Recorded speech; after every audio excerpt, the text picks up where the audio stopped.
பல வேறு வேறு மதத்தை சேர்ந்த வேறு வேறு கருத்து இயல்களைச் சேர்ந்த தலைவர்கள் என் கூட பேசும்போது சொல்றாங்க, சாமி எங்க பிரின்சிபிள்ஸ் எங்க புக்ஸ் எல்லாம் ஏஐல போட்டா ஏஐ டெல்யூட் ஆயிடுது சாமி அப்படின்றாங்க. பல பேர் என்கிட்ட கேட்கறாங்க, நீங்க எப்படி சாமி ஆஸ் நித்யானந்தா ஏஐ டெல்யூஷனுக்கு போகாம இவ்வளவு பர்ஃபெக்டா நடத்துறீங்கன்னு.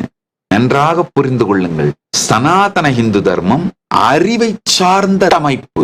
சனாதன இந்து தர்மம் உருவாக்குனதே இப்ப மாடர்ன் டே ஏஐ என்ன பிரின்சிபிள்ஸ்ல என்ன கோடிங்ல ஃபங்க்ஷன் ஆகுதோ அதை பேஸ் பண்ணித்தாம்பா இந்த தர்மமே உருவாயிருக்கு. அதனால ஏஐ ஏஜிஐ ஏஎஸ்ஐ கம்பேட்டிபிள் ரிலீஜியன்னா ஒன்னே ஒண்ணுதான், சனாதன இந்து தர்மம் தான். கம்பேட்டிபிலிட்டியே சனாதன இந்து தர்மத்துக்கு தான் இருக்கு. காரணம் என்னன்னா, அறிவுசார் தர்மம், அறிவை சார்ந்த ரிலிஜியன்.